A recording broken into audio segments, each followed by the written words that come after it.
Hey y'all, welcome back to the Assembly series where I'm going to read Revelation 2 and 3, which is Hazon 2 and 3 to y'all, and we're going to discuss the different assemblies. I'm going to read little pieces at a time and we're going to dissect it so we truly understand what Yahusha is directly telling us and what kind of spiritual profiles these are. This is episode 2, and we're going to start in verse 8, which is Smyrna.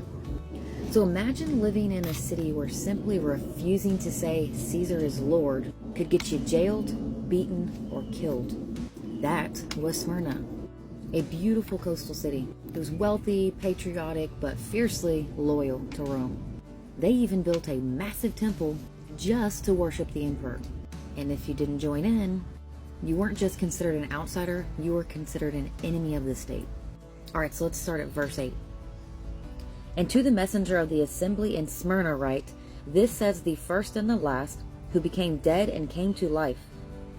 So again, this is Yahusha directly speaking, and he introduces himself as the one who died and came back, because they were facing death, and he wanted them to know, I've already passed through it, and I'm here with you. Okay, verse 9, I know your works and pressure and poverty, yet you are rich, and the blasphemy of those who say they are Yehudim and are not, but are a congregation of Satan. So here he's saying, I know your pressure. This isn't just inconvenience, this is real oppression. They were poor, likely because refusing emperor worship meant no job, no trade access, no legal rights. But Yahusha flips the perspective. He says, you look poor on earth, but in my kingdom, you're wealthy. Then he calls out their persecutors. Did you catch that? People claiming to be righteous, but acting as Satan's mouthpiece. Remember guys, not every religious voice belongs to Yahuwah. Test the spirits. Alright, verse 10. Do not be afraid of what you are about to suffer. See, the devil is about to throw some of you into prison in order to try you, and you shall have pressure 10 days. Be trustworthy until death, and I shall give you the crown of life. This is one of the only times that Yahusha doesn't remove the storm, it seems. But he does prepare them to endure it. He doesn't tell them, hey, I'm going to make it stop. But he does say, do not fear it. Stay trustworthy. Even if it costs your life. I will crown you.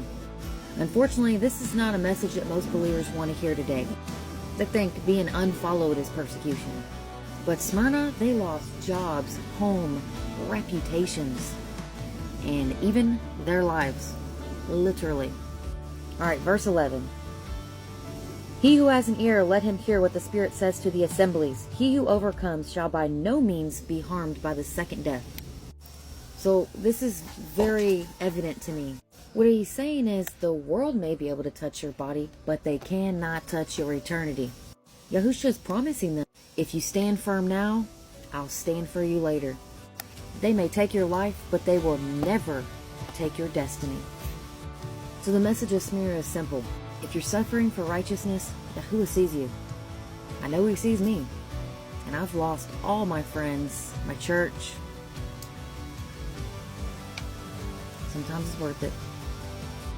He is always worth it. Remember guys, you are rich in his eyes. But I do want to highlight and say, if your biggest persecution is someone rolling their eyes at you or calling you out, maybe it's time to toughen up, because that ain't anything to be worried about. So one important thing that I want to say is this assembly didn't get rebuked at all. They got honored. And not for comfort, it was for covenant courage. So I want y'all to ask yourselves these questions. If following Yahusha started to cost me everything, would I still stay faithful? Am I living like someone waiting for the crown of life, or just waiting for life to stay comfortable? And one final one. Do I complain more about pressure, or pray more for endurance?